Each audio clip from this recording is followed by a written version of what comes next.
Yo, what's up mga kaibigan? This is I2K po again. Ngayon nandito ulit tayo sa channel ni Pinas News Insider. Dito ulit tayo magbibigay ng komento at reaksyon, kaya samahan nyo ko guys. Let's go! As soon as possible is not a good answer because yes, there is a procedural due process, but this is the most simple of cases. Did he abuse his power for signing for the president? Napakalinaw ng facts, he admitted it, nandyan ang dokumento. You can call him anytime, you can have the hearing anytime. Siguro kahit anong sabihin ni Cayetano ngayon, binabansagan na lang ng konti, boy 10K. Wala na siguro naniniwala sa taong to ngayon. Eh, sirang-sira na yung pangalan niya, baka sa susunod na election, di na manalo to. Kasi hindi niya tinupad yung 10K na sinabi niya, pinangako niya sa buong Pilipino. So, ito sa bansa, sayang. Sayang, Cayetano. Bye-bye. Next election.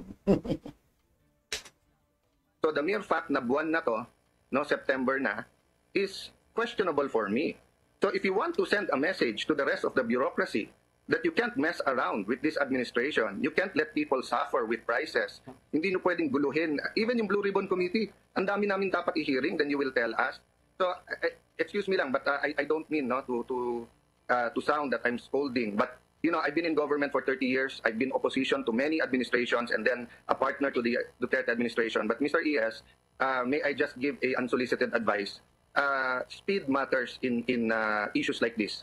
Ito ang nakakagulat. Viral at trending ngayon sa mundo ng social media ang di umano'y balitang marami sa ating mga kababayan ang nananawagan na sana ay tanggalin na di umano ang mga ahas sa Senado na siyang naging dahilan kung bakit hanggang ngayon ay mabagal pa rin ang pag-asenso ng ating mahal na bayan. Kahit na ginagawa na di umano lahat ng ating Pangulong Bongbong Marcos Jr. ang kanyang makakaya para lamang umasensong muli ang ating mahal na bayan. Banat pa di umano nila ay ipalit na lamang daw di umano ang isa sa Ito talagang inaabangan ko sa Senado. Pag ito nakapasok sa Senado guys, malamang sa malamang kung gaano kagaling si Senator Rapi Tulfo. Mas maghahalongkat to. Larigado to eh. Walang senador ang marami sa ating mga kababayan na walang iba kundi si Atty. Larry Gadon, kasi ayon sa kanila isa di umano si Atty. Larry Gadon sa subok na at alam nila na kailanman hindi di umano ito babalingbing at tataydurin ang ating mahal na Pangulong Bongbong Marcos Jr. kasi simulat sa pool pa lamang daw ay kanya na di umano ipinaglalaban si Pangulong Bongbong Marcos Jr. kahit hindi pa man di umano ito tumatakbong Pangulo ng Republika ng Pilipinas. Kaya naman kung sakaling si Atty. Gadon daw di umano naging parte ng Senado talaga naman daw na mas mapapadali pa ang lahat ng maisipang hakbang ng ating Pangulong Bongbong Marcos Jr. tungo sa pag-asenso ng ating mahal na bayan. Ito ang mainit na balitang pinuputakti ngayon. Nagsamot-saring komento mula sa marami sa ating mga kababayan at marami nga sa kanila ngayon ang hindi napigilan ng kanilang sarili na maglabas ng kanika nilang hineng at komento sa mundo ng social media. Kung bago pa lamang kayo sa channel na ito, Sa lahat ng hindi pa nakasubscribe mga kaibigan kay Pinas News Insider, mag-subscribe na po tayo at huwag nyo rin pong kalimutan mag-subscribe dito sa akin channel. huwag kalimutang i-click ang subscribe at notification bell para mas manatili kayo lalo sa lahat pa ng bagong videos na i-upload namin. At yun nga mga kababayan, mainit na pinag-uusapan ngayon sa mundo ng social media ang di mo ni balitang tanggalin ng sagabal at ipalit na si Atty. Gadon. Ito ang naging panawagan ng marami sa ating mga kababayan matapos di mo nang kumalat ang balitang lumalabas na di mo ang tunay na kulay ng senadorang si Loren Legarda. Ito nga ay matapos sabihin nito na may gusto di mo na siyang baguhin sa batas na siya namang ikinagalit ng marami sa ating mga kababayan. Kaya naman nang lumabas ang balitang ito ay umani agad ang samot-saring Ako disappoint ako kay Loren Legarda guys. Mula nung nabigyan natin ng reaction yung about sa tupad, disappoint ako sa kanya. komento mula sa marami sa ating mga kababayan at marami nga sa kanila ngayon ang hindi napigilan ang kanilang sarili na maglabas ng kanilang hininga at komento sa mundo ng social media. The netizens posted, "Nako, dapat lang na maalis na yan yung bilingbing na yan sa Senado kasi wala naman yung ibang gagawin kundi manggulo lang sa Senado.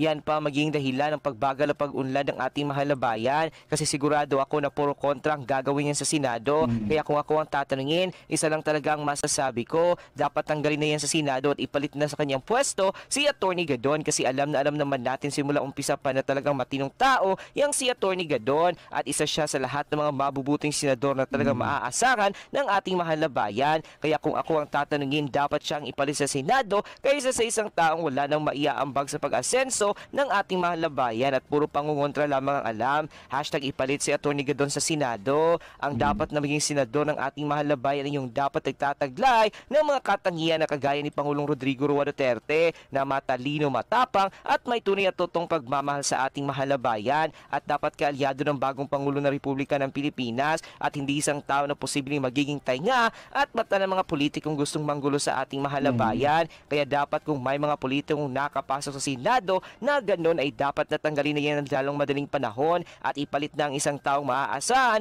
ng taong bayan. Kung ako ang tatanungin ko sino ang taong iyon, isa lang talagang masasabi ko, yun ay si Attorney Gadon. Kaya naman dapat tanggalin na ang balimbing sa Senado at ipalit si Attorney Gadon. And sa naging komento na ito na marami sa ating mga kababayan. Siguro guys talaga ano, kung sakali man no, na si Larry Gadon ang naupo sa Senado, siguro ang ganda siguro ng tandem nila, no, Raffy Tulfo tapos Larry Gadon. Pag nagkomprontahan siguro yun guys, ano, talagang lalabas at lalabas yung mga corruption na ginagawa ng mga anomalya na naupo sa Senado. Kasi si Raffy Tulfo pa lang, di ba? Ang dami yung nahalungkat. Paano pa kaya pag nandito si Larry Gadon? Di mas lalong lalabas lahat yun, di ba? Abangan natin guys. Pero sa susunod na election guys, baka sakaling mapaupo natin siya. Iboto natin.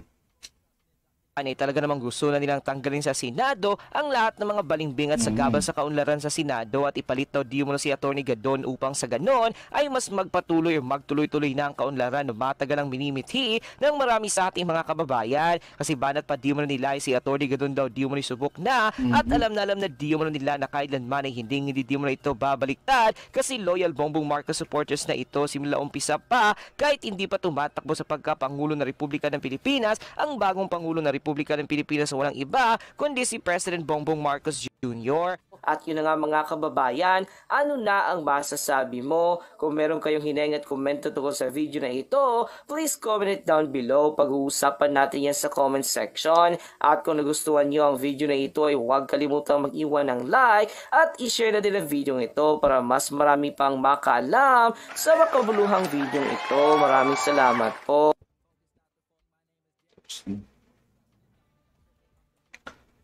Susunod na election guys, iboto natin si Larry Gadon para sa Senado. Para kahit paano may katulungan si Raffy Tulfo guys. At dito nga po nagtatapos ang ating reaction guys. Muli ako po si I2K ng Sundalo ng Dunggalo at 811. Maraming salamat sa patuloy na pagsuporta. Yeah, peace out.